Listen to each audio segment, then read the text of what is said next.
And hello and welcome. My name is Martin, and our scene looks quite a bit different than it did before. Most of this is me getting carried away for 2 days just trying to build something out, so then that way I could explain later what I did to create the effect of this. From the player's point of view, it's going to feel like they're going to be able to walk down a couple of streets. They'll be able to walk into this building. They'll be able to walk into the front end of this building. And then I've left something that feels like a subway, like an entrance into a subway here. And then I've left another one of those here. Now, we'll talk about all the little differences that I've made here in a moment. I know this is quite surprising, but I wanted to finish up with the last tutorial before we move on to what I did with the world itself. So in this tutorial, what we want to cover is we want to cover how to create a pond.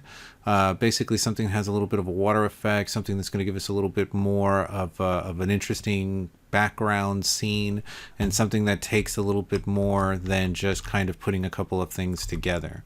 So I'm going to go ahead and slow down my camera just a little bit. And the first and most obvious thing is that if we're going to have something that feels like a pond, the pond is going to need to go into the ground. So there will have to be some type of a hole or a depression where the pond itself is actually going to be. So to do this, I'm going to again go and grab a geometry. I'm going to grab a box, and we're going to drag that out onto the floor. And we're going to wait for that to materialize.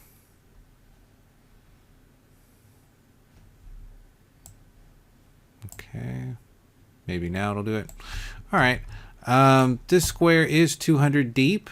Remember that the ground, if we left the square the same depth, it will be also 200. So if I put this all the way through, we should actually pop a hole, or we would get very close to being able to pop a hole all the way through. So we don't want to do that. So what I'm going to do is first thing is go to the Z-axis with the object selected, go into the brush tools, and let's make this about 50. So that well, let's make it about 100. So it's not 100 where it's not really deep. Once I've got that shape, let's go ahead and put it into the ground, mostly into the ground. And with it mostly in the ground, we're going to go ahead and turn this into a subtractive. So again, we're going to go to the details panel. Let's go into brush settings, and we'll turn that into a subtractive. So this is going to give us the pit that is going to be where the water is going to actually be. Now for some of us, we might want to make this a little bit bigger, so you can play around with the size. Do try to keep, like, let's say even numbers. So I'll make it this 230, and maybe we'll make this 500 so that there's a bit of a long pond there. All right.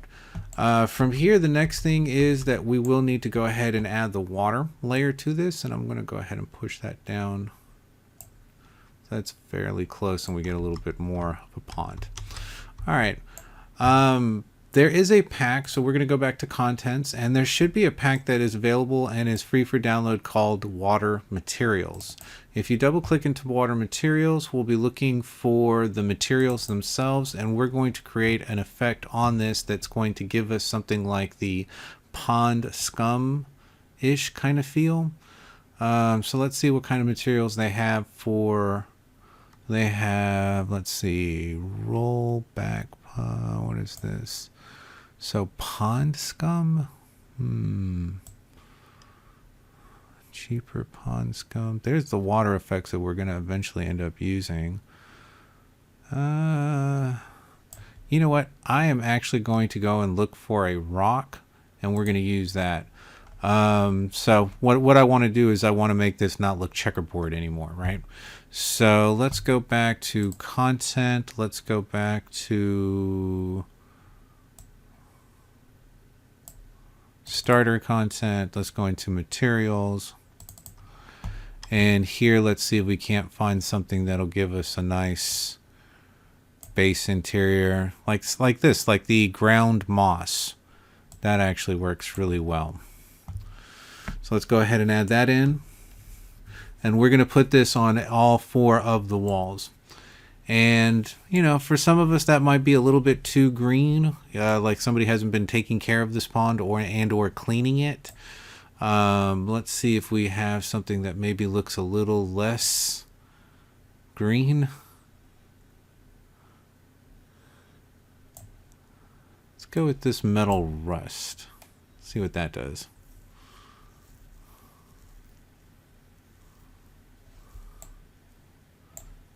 I'm not super sold on that either. Let's go to the slate rock. And again, this is totally up to you. It depends on the style of your pond and what you want the pond to look like. But for me, that looks a little nicer. It's got kind of like the rock, like if we had built the pond with like a rock bottom to it. So I'm going to go ahead and throw this on all of the sides.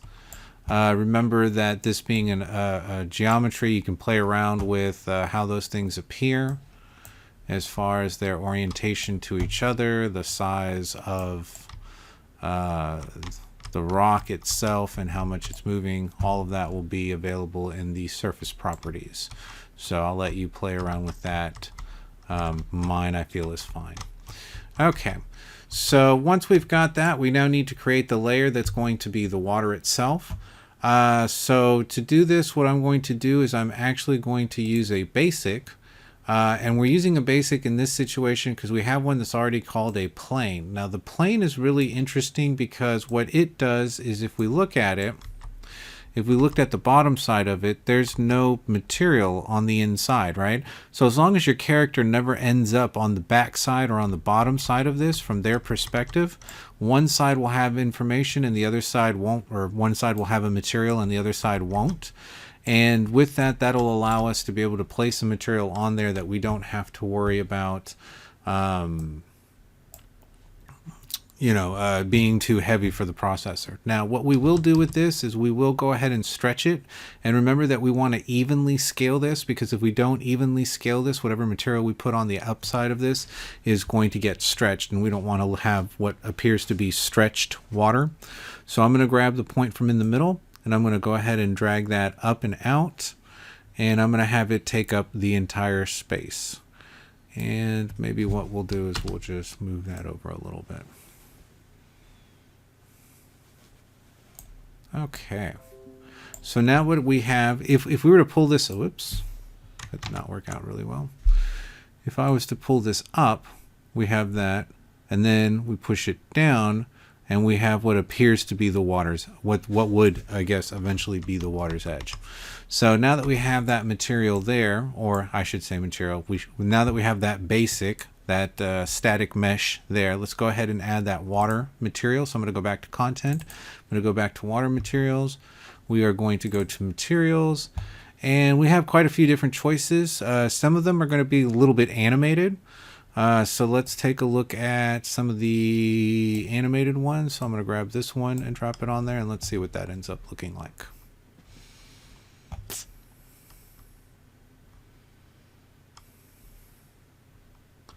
Okay, so in this situation, what we see is the animation of the static mesh itself.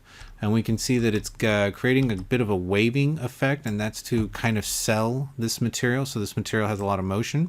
So what I need to do to make this work is make sure that as that material moves up, that it's never up higher than the edge of the pond, right?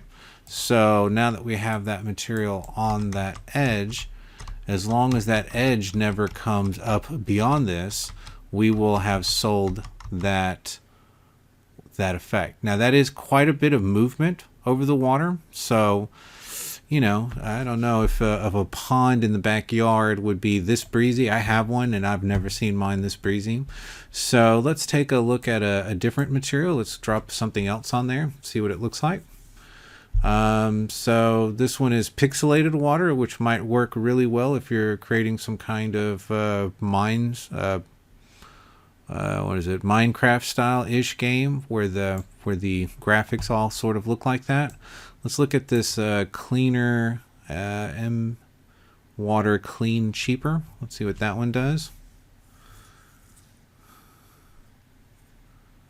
Okay, so that one I think is actually the one I like the most so far.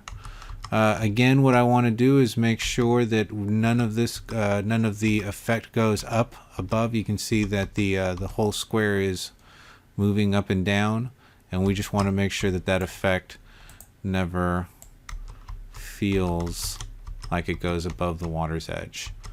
So this water is kind of nice. It lets us see what the bottom of the pool would look like. So maybe there's something important that the player needs to get, something that's maybe been thrown away inside the pool, and they can jump in there and grab it, and then they can jump out, and they know about it because they can see through that top layer and see the object down at the bottom of the pool. In the pixelated one, we weren't able to see the bottom, so this one was not opaque. So when you pick your waters, you know, check and see what kind of water, whether it gives you the right type of water effect. And in a minute, we're actually going to move on, because at this point, it's just picking the material that you like and making sure that it stays below the edge and it doesn't look like it's actually coming up above the edge of the water. So I'm just going to look at this one real quick, and if not, I'm going to go to my faves, which is the pond scum. You rebel scum. For all those Star Wars people out there. Okay. That has a lot of movement, so I'm just going to go back to my pond scum, and we're going to leave it at that, because I don't think the pond scum moves around too much. I don't think it's one that has a lot of motion in it.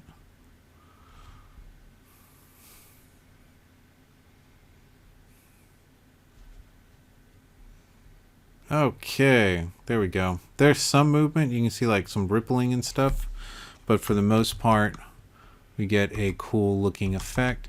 And I can actually probably drag this up a little bit higher and get that closer to the edge. Okay, very cool. So now we have something that looks like a pond, and really not like a pond. It actually looks more like a hole in the ground that somebody dug and just forgot about because of the condition, obviously, of the water. So the next thing that we probably want to do is we want to add some rocks. So I'm going to actually go here and type in rock, because I should at this point have rocks in several different packs that I've downloaded, and I'm going to more specifically say that I'm looking for static meshes, and we're going to wait for some of these to pull up. And you're going to see some rocks that come in packs. Those are designed to create something that looks like a scattered effect.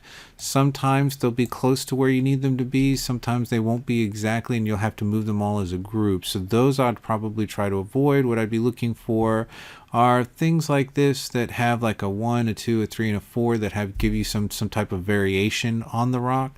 And I'm going to go ahead and grab the first one of these and drag it onto the floor. And then we'll grab a few of the other ones and we'll wait for them to get built in.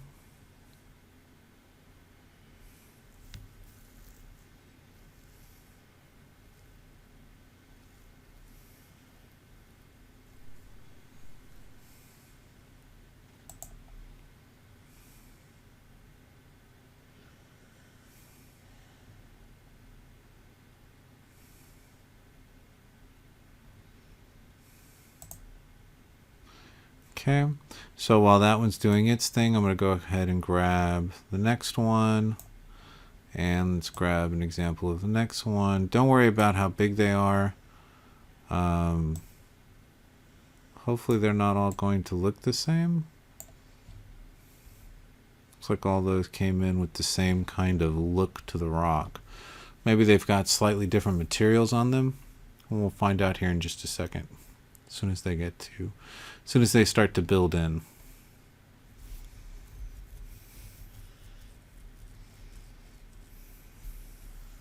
So that one does look a little different.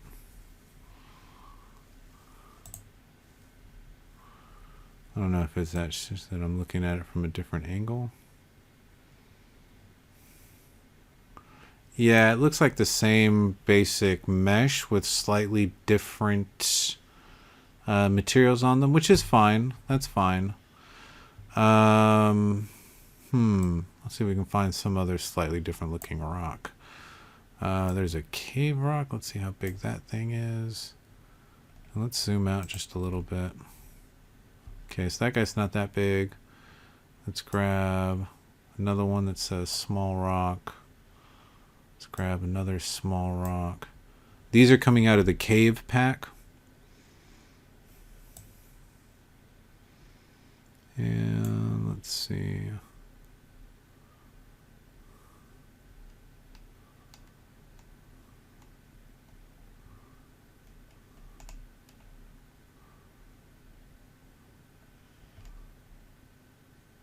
Okay, so that's good for now. That gives me a variation of rocks that will give me what I'm trying to do with this.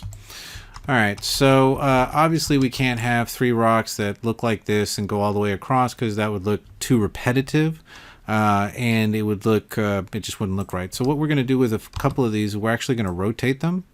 So let's take this rock, go like that. Let's flip it around this way and boom, we now have a rock that looks slightly different.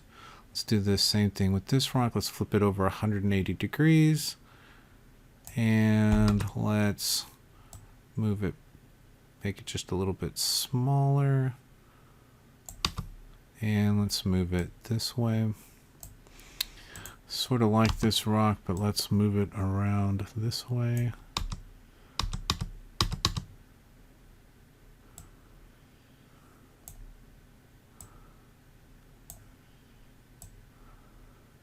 And what I'm trying to do with the rocks is I'm placing them around the edge of the pool to hide the square shape. So this way, when we look at the pool, we see that the pool has what would feel more like a more natural edge as opposed to it being too square. Now rocks, because of what they are, you can sometimes stretch them a little bit like I did there to make this a slightly longer rock and not have to worry too much about the distortion of the material. It actually works out fairly well because the rock's material doesn't have any any lines that it's trying to preserve. Let's see, let's grab this rock and let's rotate it, say this way, and let's actually pull it a little bit like that.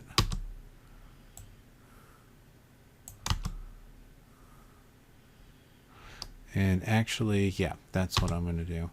I'm going to grab these 2 rocks and I'm going to bring them forward and I'm going to push them into the ground. Except for maybe, we'll separate them here in just a second. Let me rotate this guy around so it can be the backdrop.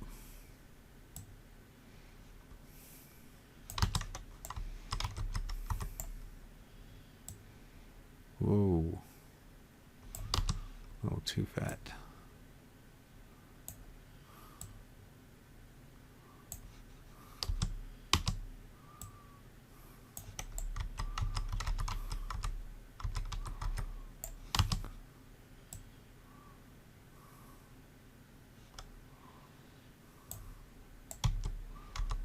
And the whole edge doesn't have to go away. I mean, eventually we're going to, what I'm looking to do is put like a little bit of a waterfall effect here. So that's going to hide some of this edge. What I do want to do is go ahead and hide a little bit more of what's going on with the front part here. So what I'm going to do is I'm going to take some of these boulders and find which direction, like this one is a little bit longer than it is wide. We'll put that here.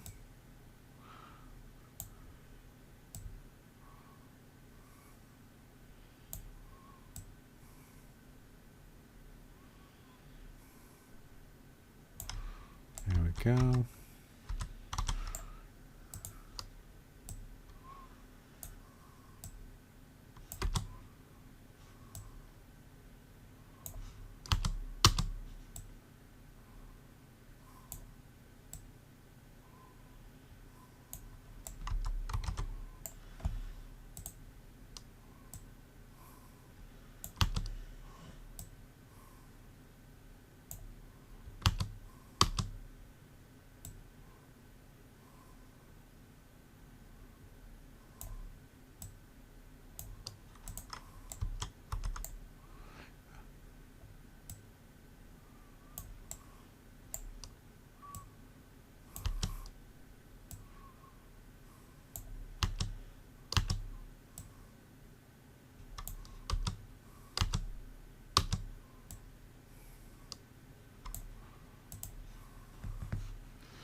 Okay, now what I'm going to do here is I'm going to alt drag to create another instance of this. And this time I'm going to flip it over, let's say 180 degrees so I get that longer surface. Let's pull that out just a little bit. And we get something that looks pretty nice there. And what I'm trying to do again is I'm trying to avoid all of these rocks down here looking too similar. So I might end up, let's say, pulling one of these out and pushing this guy back a bit. And yeah, that broke it up a little bit. And then we'll rotate this guy around.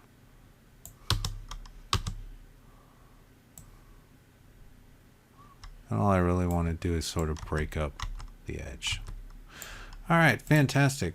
So at that point, we now have something that looks like a nice little pond that somebody might have set up. What we could do at this point would be to maybe go grab some bushes, put a little bit of some foliage around the outside of it. That'll help maybe sell it a little bit more, especially in that little green space right there. We could maybe take one of these trees and put it a little bit closer and make it look like it's growing out of the rock a bit. Let's see, let's grab that other little bush that was right here, and let's see if we can drag it back this way and add it closer to the tree. There we go. So now we have something nice that has some foliage. And the last bit of this would be to go back to the water. So I'm going to get rid of the word rock here. And let's go back to the water pack. I'm also going to remove the static mesh from there. So there's waterfalls. And if we go to mesh, we'll see that we have something that's called a cliff. And we also have another thing down here that sort of, we have what's called water plane, waterfall arc, and waterfall base. So let's look at that waterfall base and let's add that in. Now I assume that this is going to come in really, really big, and I hope I didn't just mess that up by adding it to an object, and that's what I think I just did, unless this is on the back side. And it might just be taking it a second to build it.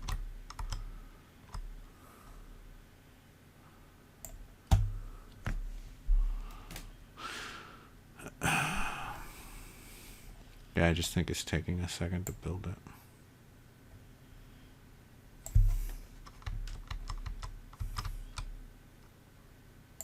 Okay, so we're going to do an undo there.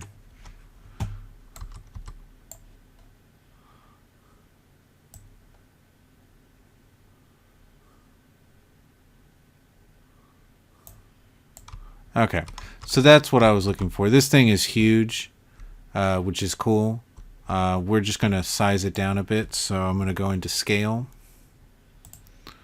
And we could actually, let's say, go to scale here.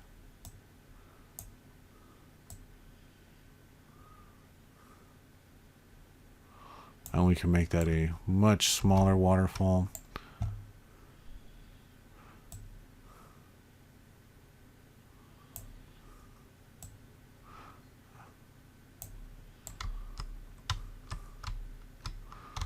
Okay, and let's go ahead and turn this guy around.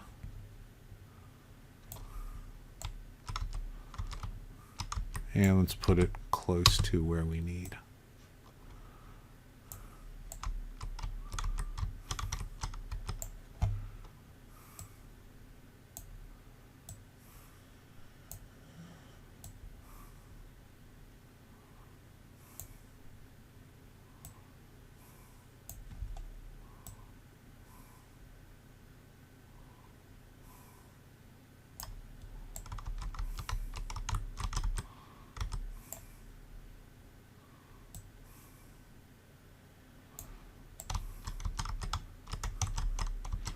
Okay, so now we have something that looks like a little bit like a waterfall, like we have some rushing water that's going over this.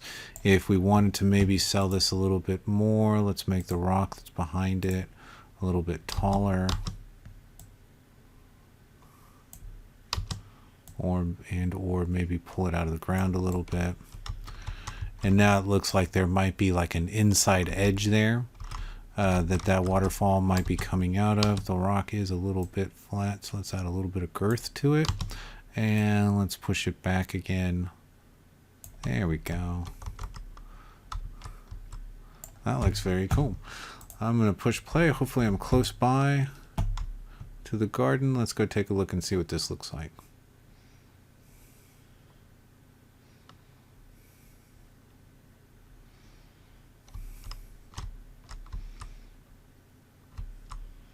Okay, I have something that has a bit of a water effect. We've got, let's see if we can step inside. Oh, very good. That's the other thing I forgot to say real quick. Now, we will talk about collision settings later, and this static mesh should have collision settings on there. So what we need to do if we want to be able to have our character walk through this would be to go to collision settings and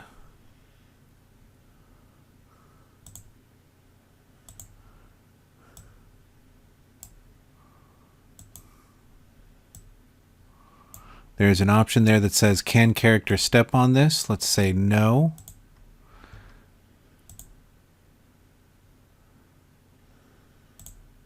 And we are going to add no collisions. We will be talking about this later, but for now, I'm going to do this on the plane that is holding that scum water, the material that is the scum water. And now if we push play and walk back there, we should actually, our character should walk or be able to go through that layer, because that layer is no longer colliding with our character. It's no longer able to touch our character. So at this point, we should feel like we jumped into the pool, right? We don't feel like we're walking on top of it. And to jump out of the pool, I actually need to jump. And I may not be able to jump high enough. Oh, there we go. Okay, so I was able to jump high enough. Remember in the last example, we walked across and we were able to walk over the water. And in this example, we actually fell into the area that the water was in. Okay. And that was done through collision settings, through the material. It's selecting the static mesh plane that had the scum material on there, and then going into collision settings and saying no, that the character cannot step on this, and also to turn the collision settings off, so then that way our character is not colliding with that. Okay, so that's the end of this video. What I'll do in the next video is to give you an overview of what I did with the rest of the town and how I'm getting that set up. And then we will start talking about how to create exteriors, not interiors, but exteriors. Okay, so I hope you guys have a wonderful day, and take care. Bye-bye.